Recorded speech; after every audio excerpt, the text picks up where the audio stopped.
emergency for the first time in about... This is Jim, and Receiving this message. We are Ken Jennings and John Roderick. We speak to you from our present, which we can only assume is your distant past, the turbulent time that was the early 21st century. Fearing the great cataclysm that will surely befall our civilization, we began this monumental reference of strange and obscure human knowledge. These recordings represent our attempt to compile and preserve wonders and esoterica that would otherwise be lost. So whether you're listening from an advanced civilization or have just reinvented the technology to decrypt our transmissions, this is our legacy to you. This is our time capsule. This is the Omnibus.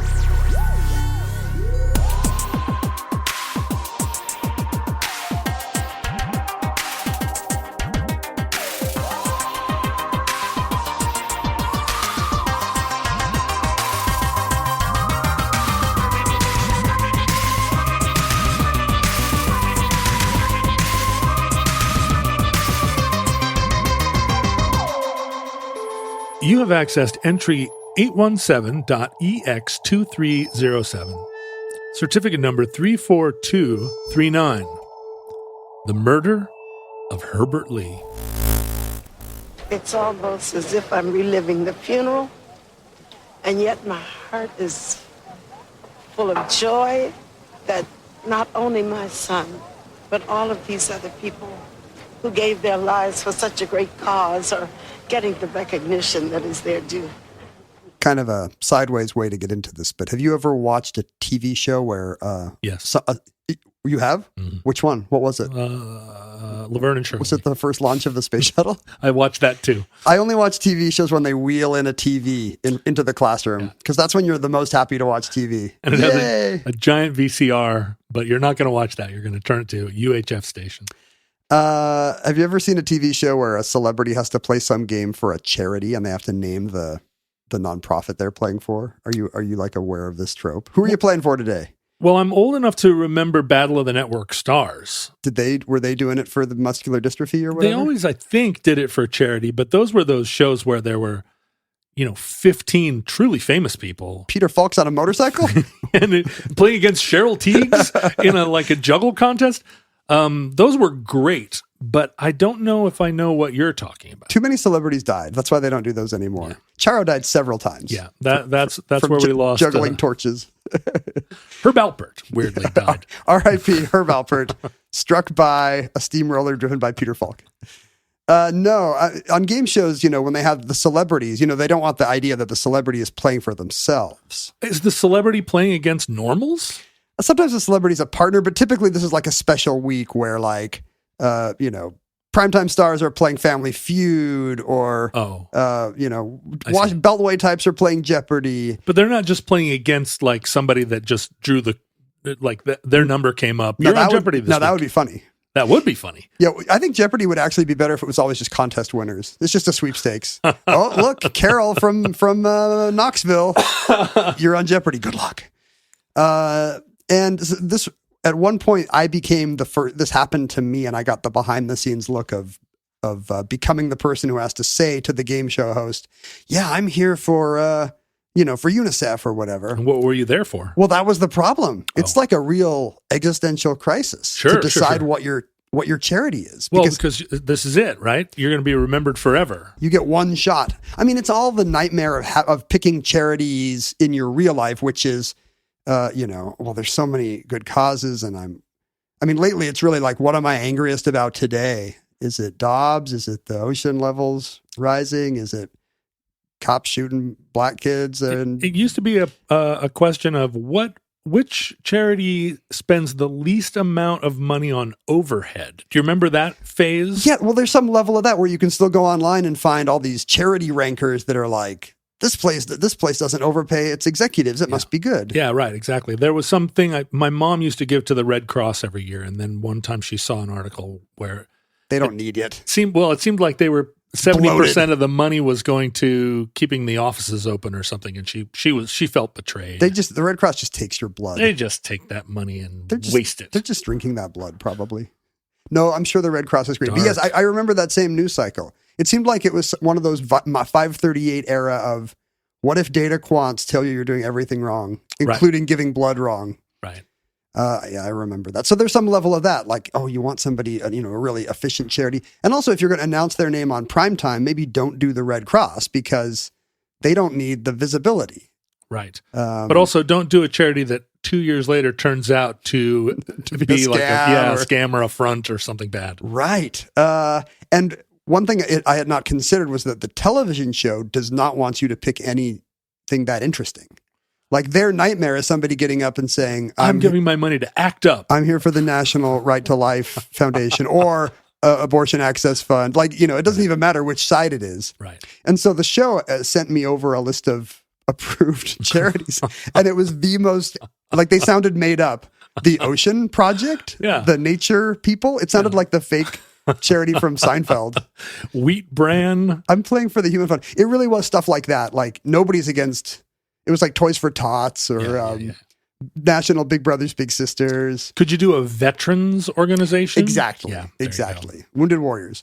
That's the kind of thing the network is hoping because, then the whole audience is like, I hope he wins for those wounded warriors. And so So you looked it up and down and you were like, not into veterans, not into the ocean, not into the forest. They were all equally good, but they just seemed like they were pablum, They were just chosen to be non-charities and... I would have chosen the Earth People or whatever. What can you say about that? I loved when they did the Super Bowl halftime show in 1971. I love the Earth People. No compromise in defense of Mother Earth. Yeah, exactly. I picked what's worse than Greenpeace? What's some total monkey wrench? Yeah, that's what it would be. Eco charity. I forget what that was called. Earth First. I was a card-carrying member for a long time. I'm playing for Earth First, Pat Sajak. Pat walks off. And so after a week of just putting them off and not replying to emails, I remembered I had been to a conference where a man named Brian Stevenson had spoken. And I had, it was about the same time that Michael B. Jordan had played him in the movie. He was like a lawyer who returned to his Southern roots to start this new kind of shoestring operation to help first guys on death row who could not get representation. Right. And his organization has since, gone from strength to strength. Now they're the Equal Justice Initiative, where they've kind of got a broader mandate to address all these structural and largely racial inequities in the, mostly in the criminal justice system, in mass incarceration and people who are locked up unjustly because they couldn't get because their state lawyer sucked and their public defender sucked, and the state patrol didn't show all the evidence. Yeah, weirdly, or showed evidence that they had brought from home. It's fun how the state patrol will do that sometimes, depending on state patrol. Depending on the defendant. Not all state patrols can. A few bad apples. Mm-hmm. That's what I hear. But anyway, it was just a remarkably inspirational speech that kind of told the history of race in America with our for-profit criminal justice, the incarceration system we have today, the prison system we have today, just kind of as a natural line going back to Jim Crow, lynching, all the way back through history. Wait a minute. The EJI was not on the network's list of approved gentle charities, surely. It was not, but you didn't have to pick from the list. It was like, hey, you haven't gotten back to us, so this will help. Good. Here are our top 15. What about UNICEF Easter Fund or whatever? So you'd just seen him speak and you were inspired. Yes. And one thing I didn't realize, I talked to him briefly after because we wound up at the same table with him at this thing. And one thing I didn't realize from talking to him is that, his organization has now runs this kind of massive museum civil rights memorial complex in Montgomery, Alabama, where they're headquartered. And Montgomery is now like... I love that you say Montgomery. Sorry. What should I say? No. I think that's probably right. Montgomery is probably what... Well, I don't want to sound like some fading Southern belle either. Is that problematic? Here in Montgomery, as it was. We're going to get letters, of course, because we have lots of Alabama listeners, and they'll explain how to pronounce it. It's like when maybe, we probably don't pronounce the T. Yeah, Montgomery. That's what I was going to say. You know how Toronto gets mad if you don't say Toronto? Yeah, but apparently that's not right either. What? Apparently you're not supposed to say the first O either. Toronto. I don't say either of the T's. I just say Arano. Arano. Maybe that's it. Because, I can't remember which T it is you're supposed to elide, so I just get rid of them all. It's T''R''A''N''O. Aren't Canadians supposed to be like ahead of us, advanced, more connected to precise European speech? No. They're ahead of us in the sense that they're eliminating all unnecessary letters. We still have 26 letters like chumps on this side of the border. But they can't get rid of Q because Quebec would complain. We're trying to get rid of Q, though. Quebec would quibble. It'd be Quebec. It would be Quebec. Yeah, that's right.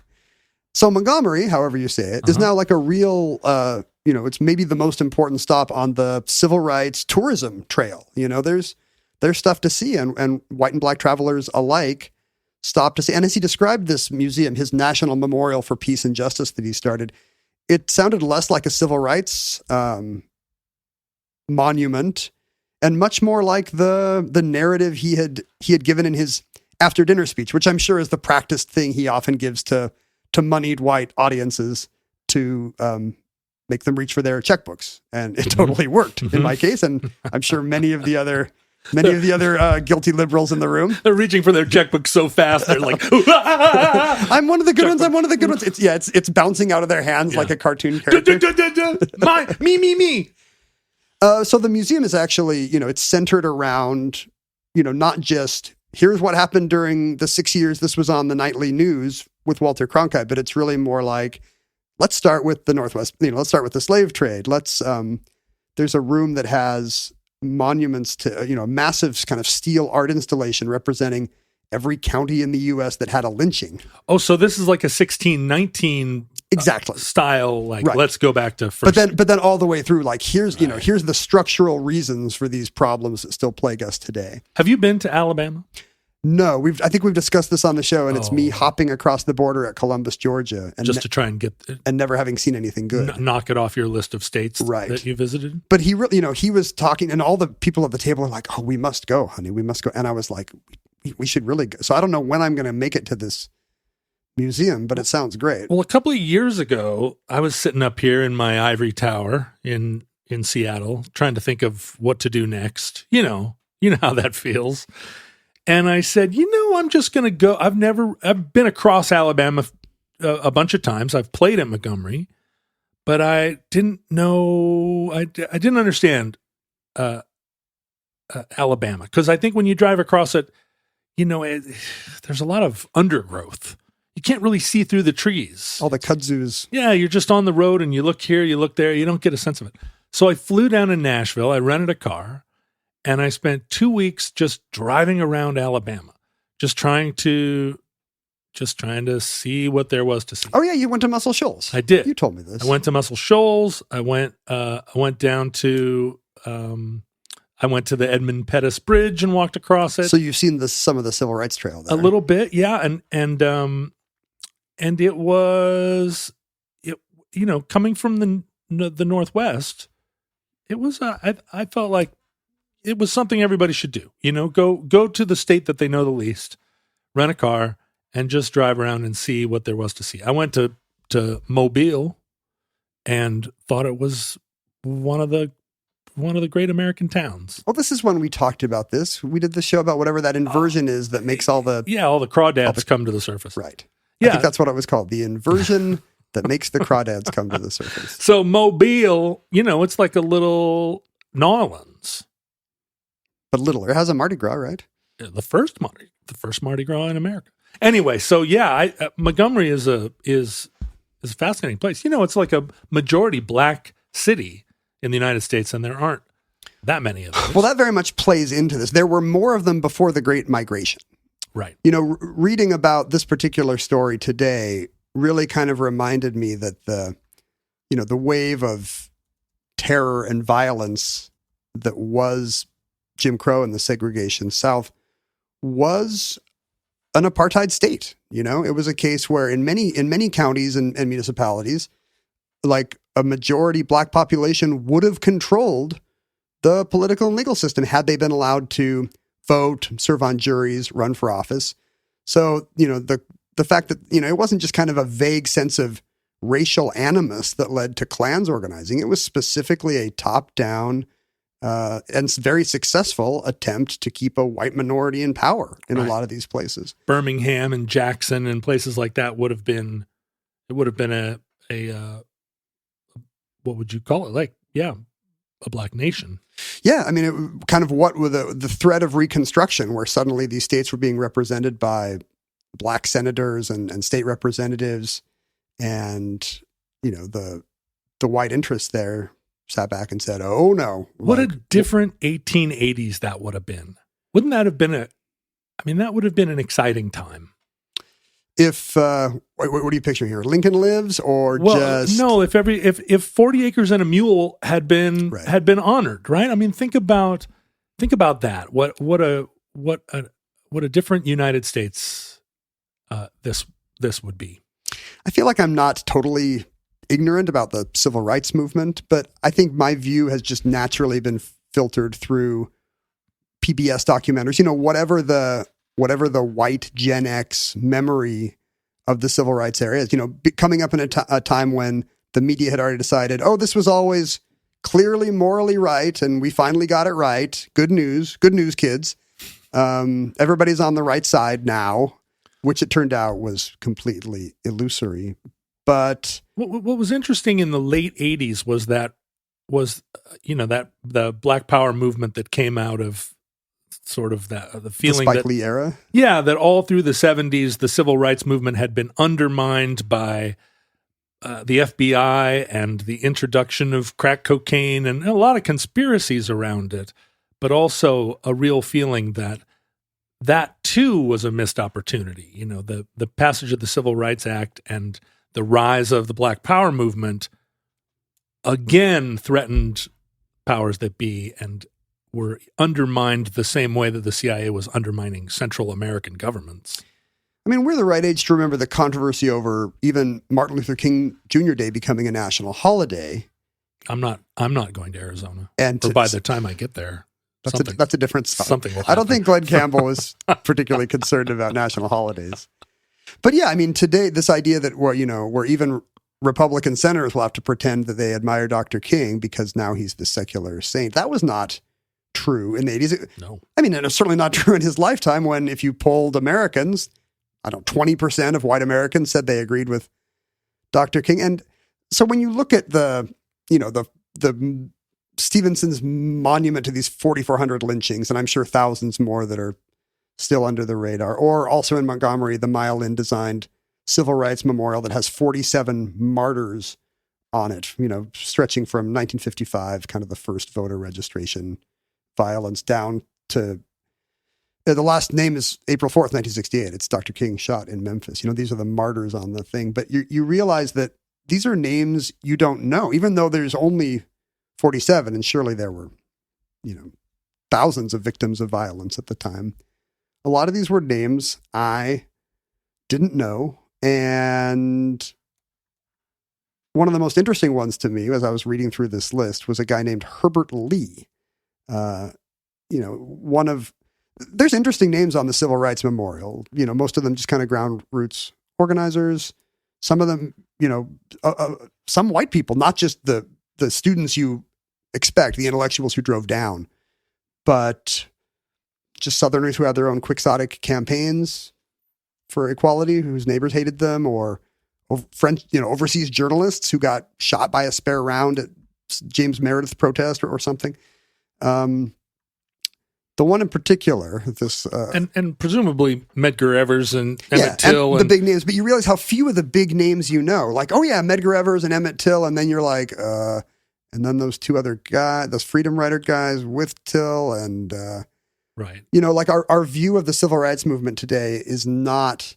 And when I say our, I mean, I'm specifically speaking for me, kind of a middle-aged white guy who's mainstream American media generated documentary film version of history.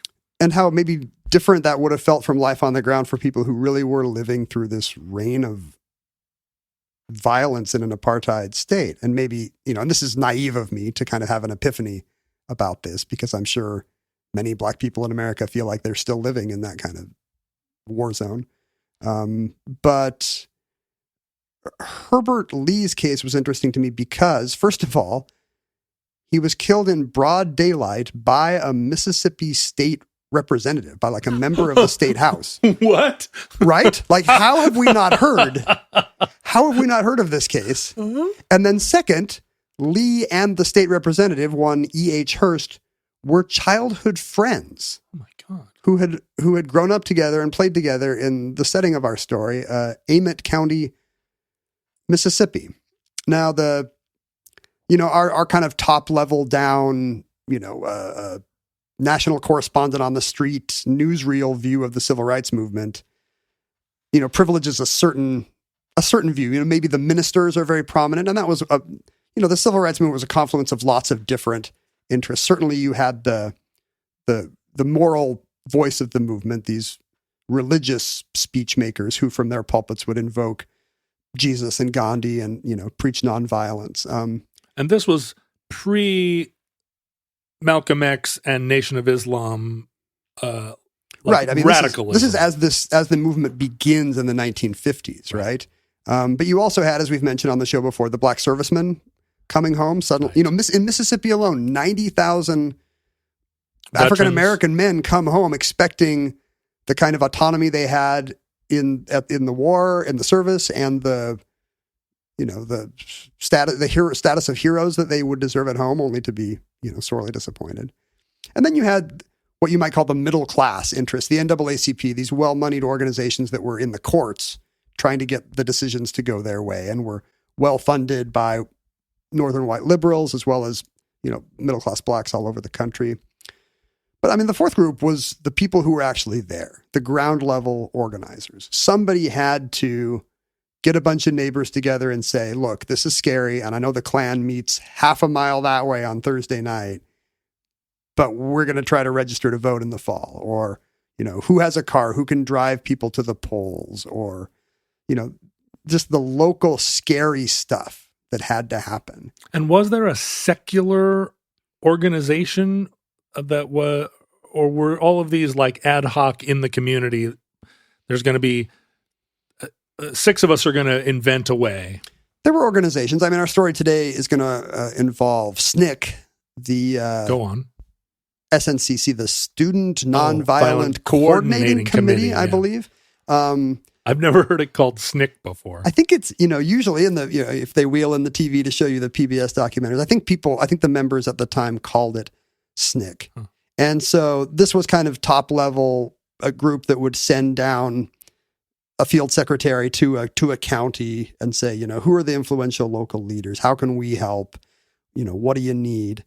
And that included Amite County in southwestern Mississippi. It's on the Louisiana border in the kind of the brim or the lip where Mississippi overlaps. It's the Delta. Eastern Louisiana. Or beginning to be It's in the Delta. Yeah, it's cotton country.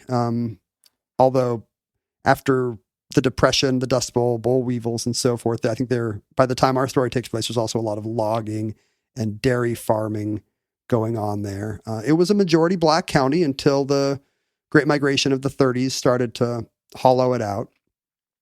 And even though I didn't know the name, journalists who covered it during the Civil Rights era referred to it as the Ninth Circle of Hell. It was not an easy place to be black, if there, was such a place in Mississippi at the time. And in particular, it was an extremely dangerous place to try to organize for your human rights as a black person in the 1950s and 60s. There is still an extremely heavy vibe in that part of the country. Driving through there, off the main road, you just get a real heavy duty vibe. Sense of history? Well, and continuing attitudes? Yeah, it just feels like, I don't know, there are places in America where you don't go up a unmarked road, and it just feels, I don't know, there are little sections of the country that just feel like, well, the vibe here sure changed. I have an Asian American friend who, just loves Southern food and was kind of following the recommendations of the internet the last time he was in the South to all these kind of little off the beaten path. Where the crawdads come up in the tide. Barbecue joints. And he was surprised at the vibe, how unwelcome he felt in any town whose population was under, a certain line. Yeah. Like the Old South kind of came to life for him in a way it had not before, in the form of a feeling of unwelcome and even menace. Yeah, and I felt it too. So yeah, it's one of those things where I could see he would say like, "Whoa, Asians aren't welcome around here," but I also down there feel like, I'm sure it doesn't help to not be white, but Yeah, you're saying any outsider might get a little taste. I did feel that way. And we talk about the Great Migration, but to our overseas listeners, we should explain well, you explain what the Great Migration was. Oh, just it's true. If we're talking to people 1,000 years hence, there have been many migrations. This was in particular, many rural black families from the South headed to what are now the Rust Belt cities of the North for these new industrial jobs. Cleveland, Detroit, Buffalo, building cars, and Chicago in a big way. And I don't know, what else were they building besides cars? Car parts. Parts for cars. Other tires. Yeah, that's right. Other cars. A lot of cars had to be built. It was a post-war economic boom. It was the style of the time. And America found an underclass. Well, moved them around, I guess. On September 26, 1961, a short item appears in the Macomb Enterprise Journal from Macomb's the county seat, I think, of neighboring Pike County, so just, not far from Amet County, that basically says a Negro man has been shot in self-defense while attacking local first citizen E.H. Hurst. It was on the front page of the paper, apparently, but a very small item. And a small paper. That's a very small paper. Although, its circulation at the time is probably the same as the Denver Post or something today, given everything that has happened. Not to say that the paper itself was small, but that it had a small The paper was a normal size, Yeah. such that you could read Dick Tracy in a legible size. But from this little squib item, you would have no sense. It just seemed like some random bum had attacked, a well-liked local not potentate, but legislator, and had been killed in the attempt, which was probably lucky because it means our man, Representative Hurst, had gotten off okay. You would get no sense of who Herbert Lee was. The story was not from the point of view of the victim. He was actually a successful local farmer, with a prosperous farm, married with 9 kids. He was well known in the African-American community of Amet County where he lived, because he was organizing for voting rights at the time. Not mentioned in the story. He was an activist, at least a local. Right. I mean, yeah, I guess, we would call him an activist. The activist in the story is maybe Robert Moses, not that Robert Moses. Different guy, field secretary for SNCC. Very different approach to race in America.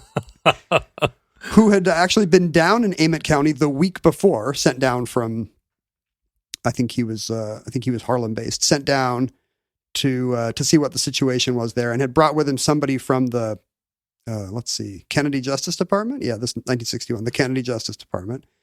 Bobby Kennedy's Justice Department, newly interested in voting rights in the South and protecting black citizens from violence, although, there were still years to go. And they had met with a local man who was organizing a voter registration drive, one E.W. Steptoe. And Steptoe had said, I think Steptoe had called them down here to say, there's going to be trouble. Nobody here likes that we're trying to get black people out to the polls. Here's a list of people who might get killed. And Herbert Lee was on that list. Again, not mentioned in the paper about how, he was targeted. Just seemingly some bum had gone after a state representative. The paper also didn't mention that, as I've said, Herbert Lee had grown up on a neighboring farm from Eugene Hunter Hurst, the future Representative Hurst. They had played together as boys. That's a close relationship that had continued into adulthood when Hurst actually had helped Lee secure his farm, the note to his farm. But that had all changed when people started to talk about how Lee was one of the local black farmers who was starting to get, from their view, uppity. He had started to talk to these northern boys and these fancy lawyers. And Hearst felt like, why are you betraying our local culture? Right. I thought you were one of the good ones, by which they would have meant the ones who don't make trouble and like things the way they are. Yeah, don't complain that all their neighbors are the Grand Cyclops or the Grand Wizard of the local chapter of the KKK. What had happened the day before, and there's a dozen witnesses to this killing that took place in broad daylight, so there's some general agreement on the facts.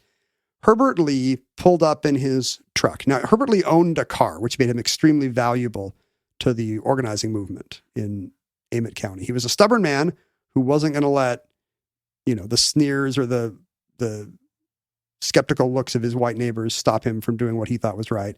And he owned a car, so he could drive people into town to try to sign them up, to register, and then later to vote.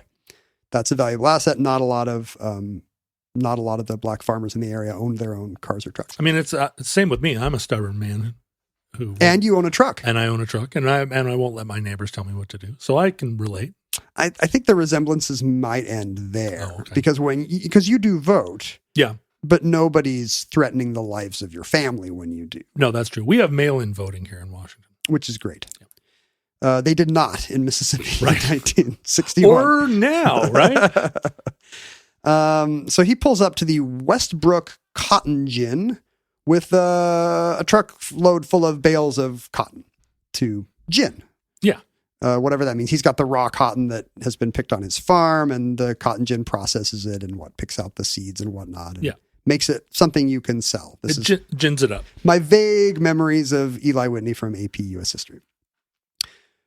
As he gets there, a truck pulls up behind him without, I think, the accounts vary on this that I've read, but most of the accounts seem clear that this truck does not have any cotton, and yet here's Representative E.H. Hearst, a prosperous local farmer, pulling up right behind Lee.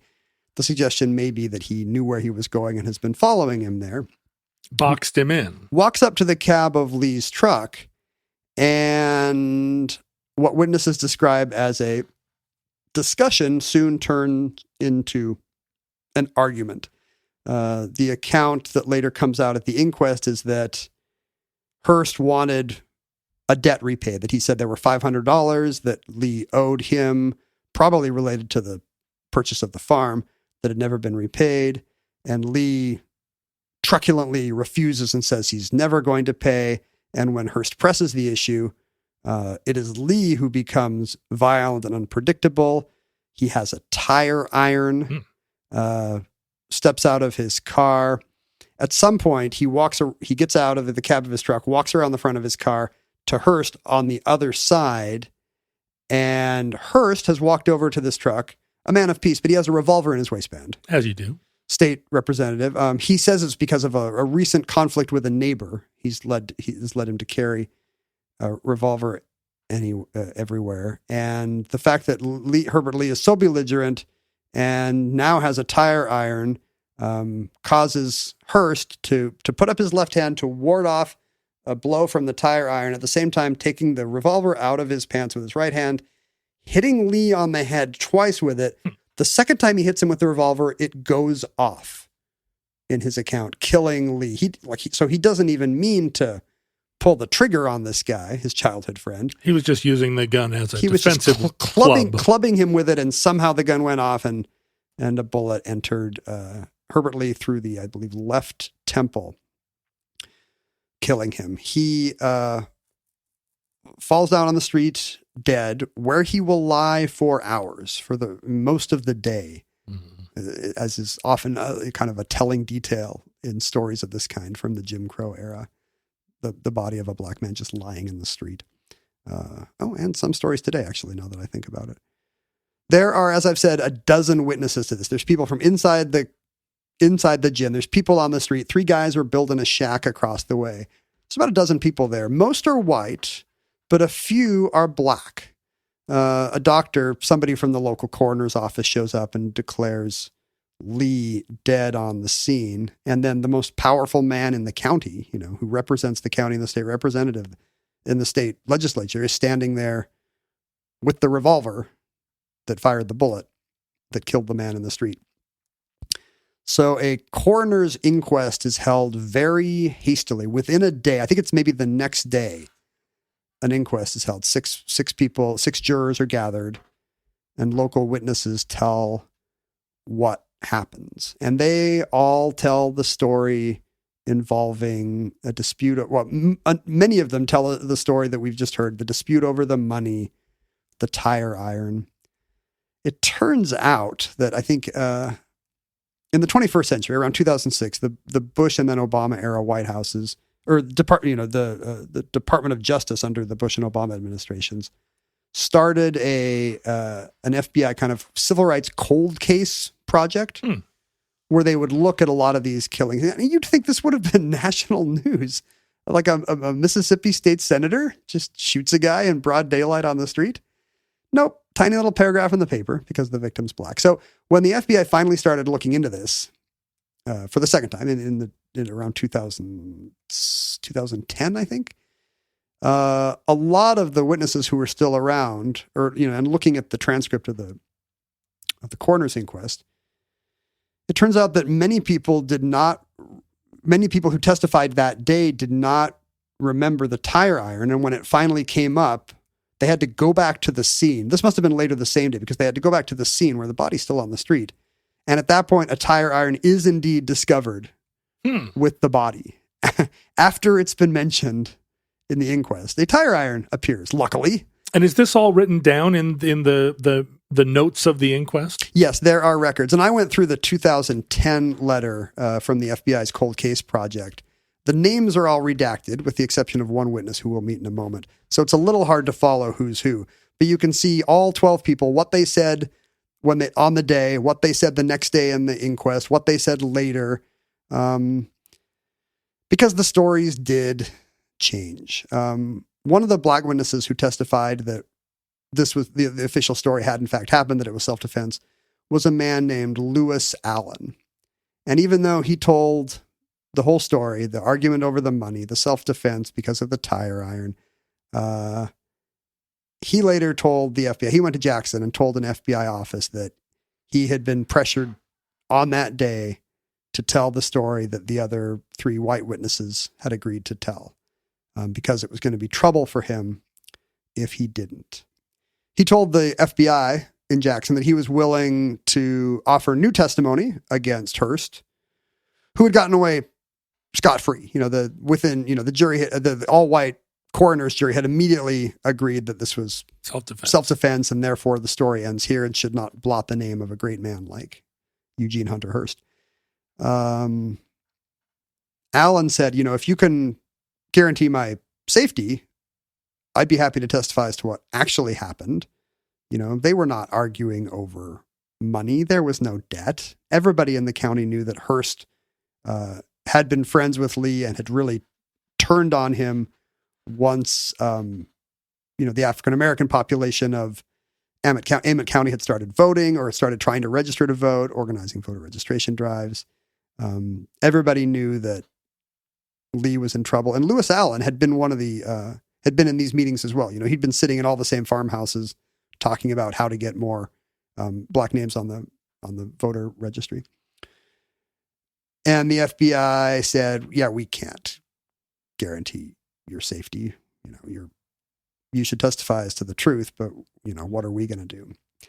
And Allen, in fact, decided not to testify because makes sense. His life would not have been worth a plug nickel. And in fact, the ending of his story is actually particularly sad because after Hearst was found not guilty and he decided, there was not even a trial, Allen decided not to say anything. The word did get around that he had gone to Jackson, that he had, apparently everybody knew what had very likely happened and nobody cared. Right. And everybody just wanted the story to stay the little single paragraph in the paper that it had been. Well, they cared enough to not want it to be investigated. Exactly. Yeah, exactly. They knew as long as, what happens in Ammett County stays in Ammett County, we're fine. If Bobby Kennedy's goons start looking into this, well, that could be trouble. Now, what's happening in the civil rights movement at this time? Other places? Well, 1961 is I mean, this is all a pretty new movement. The very first Woolworths sit-in in North Carolina was in early 1960, so just a year and a half ago. You know, if you think about the things that happened to us a year and a half ago, it just seems like a blink. So this was all happening very quickly. This was like Freedom Riders. Yeah, the first Freedom Riders came down in 1961, so just a few months before Dr. King is joining sit-ins and starting to there's starting to be protests at whites-only businesses. To tie this into things we already know, Medgar Evers is, I believe, is present at Herbert Lee's funeral. I believe is one of his pallbearers. Oh, wow. Okay. And he has a year and a half left to live. He was, at the time, again, one of these local Mississippi black citizens who was, very involved in registering locals to vote.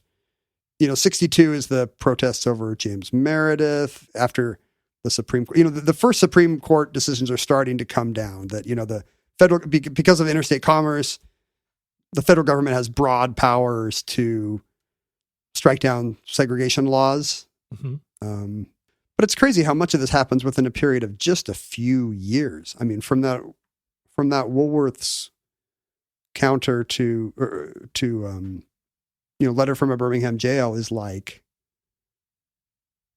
2 years, less than the length of the COVID pandemic to us. Almost no time at all. It was a real sudden sea change. And in the middle of it, in Amite County, Mississippi, a state legislator got away with killing a man in cold blood in front of a town full of witnesses in broad daylight, pretty much high noon. And it worked. It pretty much ended the voter registration drive in Amite County. Whoa. Like this is a tactic that local Klan groups and other white interests perpetrated because it worked. They could keep the voting registers all white, even with a Kennedy in the White House and a Kennedy in the Justice Department, right? As long as they, showed at the local grassroots level that they still had the power through a reign of violence and terror. And Lewis Allen, the man who knew what really happened and had thought about telling the feds, he continued to be harassed. He got so much trouble at home that he was planning on heading north. And the day that he had his truck packed to go, he was killed outside his house. Oh, wow. He is he and Herbert Lee are both found on the Civil Rights Memorial in Montgomery today. Allen's murder was never mentioned or was never investigated until the 1990s. And in fact, so much of what we're discussing today, just like all these other grassroots active violence in the 1960s South, a lot of this is just stuff that was exhumed by, academics or cold case researchers during the Mississippi burning era of looking back. You're right. When Byron Della Beckwith was actually found guilty of Evers's murder, and maybe somebody involved in the Till killings actually faced trial. I can't remember. But at the time, no coverage at all. Like a conspiracy of silence kept any word of this from spreading, any more than 10 miles away from the cotton gin where it happened. The New York Times said God is dead, but they didn't say, let's look into this at the time. Well, it's just a really interesting contrast between what everybody else in America was seeing on the news, kind of seeing it in kind of an abstract, high-level way. What will the court decision be? Just regular American dads holding a beer and stroking their chin and saying, well, I don't know about this Dr. King, where the conversation would be, how much of an agitator or a communist is he? Or will you say, well, he means well, or, well, of course I'm for civil rights, but... Yeah, this was the go slow era, right? Like, let's not rock the boat. Right. We're not ready for this. Like, we're going to have cities burning if we actually go with what these people want. A common critique today. Right. Yeah. I mean, we're kind of in the go slow era today on many issues, or even the go backwards era. But just the contrast between that and what was happening on the ground, where literally dozens of people that even today you and I have never heard of were just getting killed in cold blood, and therefore successfully chilling regional civil rights for a generation. Right. That just must have been a very different experience than how the country was seeing the civil rights movement. Yeah, there must have, all of it must have contributed to a kind of tipping point, right? There within the Black movement and its white allies, there had to have been an awareness, a general awareness that gradually turned into the much more vocal and militant mid-'60s civil rights movement that started to step away from the Gandhi-like nonviolence and move into a more sort of active fight. I assume it was cases like the Herbert. I mean, the thing about the Herbert Lee case is it's insane, and we've never heard of it. Nobody's ever heard of it. I mean, not nobody, but it's a footnote. Whereas, the brave thing that Emmett Till's family did was make sure that he was, laid to rest in an open, he was an open casket at the funeral, at the services. Look what they did to my boy. Right. I think a glass topped coffin actually specifically made for that purpose, just so America could not look away. And so finally, one of these stories of brutality bubbled up high enough that it started to change minds. Right. For the only reason that you couldn't look away, right? I mean, it all seems so clear in hindsight that that not just the factual truth, but the moral truth was so obvious. And then you look at polling from the time, and to those people, it didn't seem obvious at all. Yeah, there was that. The normalization of the idea that if a Black person attacked a white person, it was not two equal human beings in a dispute. But right. Even if the dispute was not clearly, even if there wasn't one person who was clearly the aggressor, still the Black person was at a disadvantage, and that's we see it today too. But it's interesting that he made a kind of Trump-like defense. If I did shoot him, it was in self-defense, but I didn't even shoot him; it was an accident. Right. All the little hedges. Yeah. As part of that cold case project that the FBI had going in the early 2000s, somebody was assigned the murder of Herbert Lee and looked into the case. And after kind of going through all the testimony and pointing out all the contradictions and problems and kind of implying what likely happened, the memo ends by saying this is not a prosecutable violation, specifically because the perpetrator is dead. E.H. Hurst had died in 1990. So somebody was just crossing all the T's and dotting all the I's here. But the result of the memo is to say that, we can't prosecute this because the man we would prosecute has been dead for almost 20 years. Right. But it's good that it's in the record, I guess, just as a pro forma, even if it was just a pro forma thing, because there's no statute of limitations on murder except if you die. Yes, that always ends the statute of limitations. Westbrook Cotton Gin is still there. It's the last surviving cotton gin in Amite County and is on the National Register of Historic Places. Is there a memorial? I don't believe so. I don't believe that its status on the National Register of Historic Places has anything to do with the Herbert Lee murder, which is, it's just the tragedy of the whole thing, that this kind of thing was so commonplace that a state representative shooting his childhood friend over, what he saw as black agitation, was such a common thing that nobody batted an eyelash and everybody stayed quiet for 50 years. It's what makes the 1619 Project so like crucial, right? The just the introduction of the other side of the story into the narrative. And it's so funny that it's controversial. You see people get so agitated about it when it's just a history project. And it's just a history project that is filling in a lot of the gaps in the record and the missing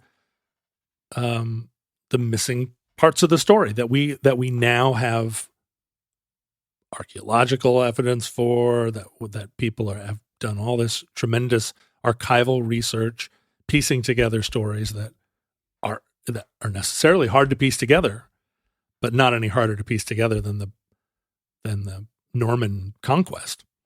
Yeah, one of the many things we've lost in our time is the sense that there would be some proportionality between outrage and the subject of the outrage.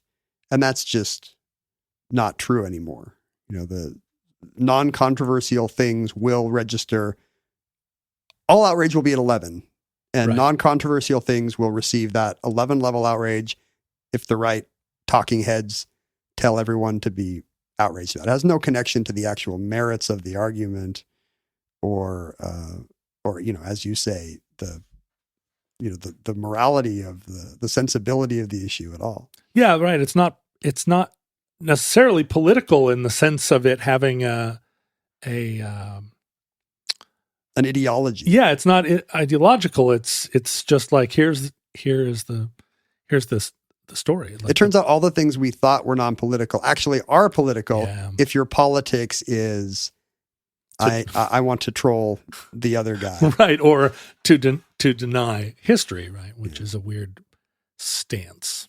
I thought this was, Omnibus has not really dipped into the civil rights movement for the obvious reason that maybe not obvious, but I don't know, maybe not the right storytellers for the era. But like this seemed so perfect, like an amazing story lost not by coincidence, but by conspiracy. Memory hold for no reason. It's a famous adage about the Civil War that it was brother against brother. I had a AP history teacher in high school who had long passed the point that he was an effective educator and was just an old nut that had tenure. And he used to say, it was brother against brother. He said, I don't know. We didn't study the Civil War all year, but he said it like 50 times in the course of a year. Did you always write it down in your notes? Yeah, until it became his catchphrase. But it's absolutely true. I mean, even now, QAnon is brother against brother. And this incident you're describing was in a way brother against brother. Yeah, it's funny about the small scale of it. You think about these cases of, faceless guys dragging people out of cars on highways at night, but they all lived like, a mile and a half that way. Yeah. They all knew each other. Their whole lives. It was neighbor against neighbor, and it was a reign of terrorism.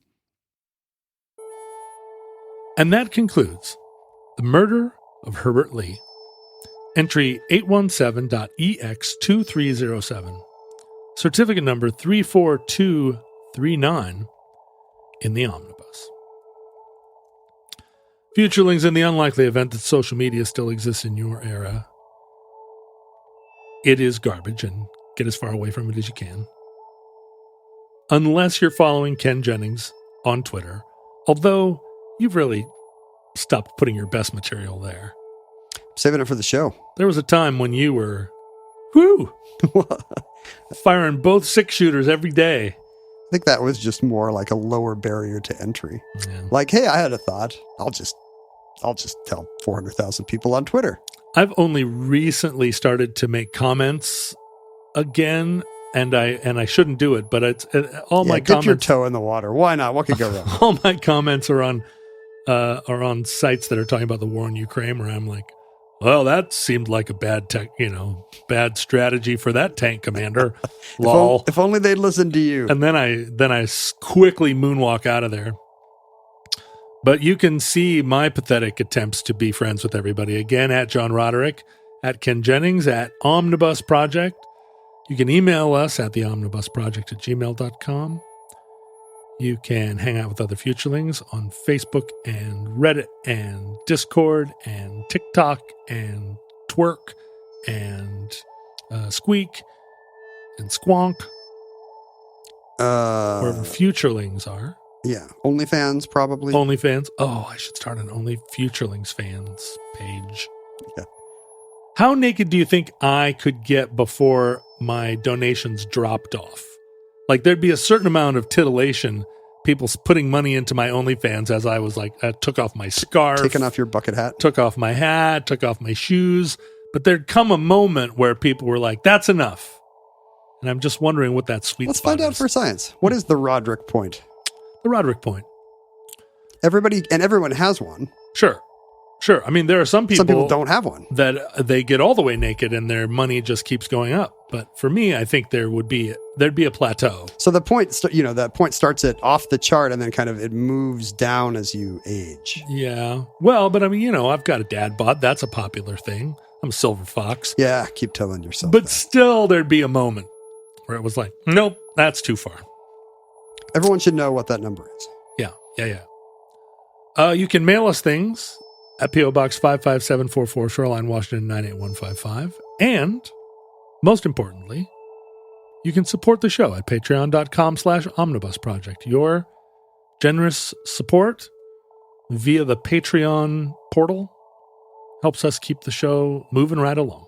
Speaking of moving right along, if there are people out there who have not donated to the Patreon hoping that the show would come in shorter, this is your opportunity. This is under an hour. Ken said today that he was going to keep a timer going on himself and he was going to end this show before it was an hour long. And I said, I doubt it.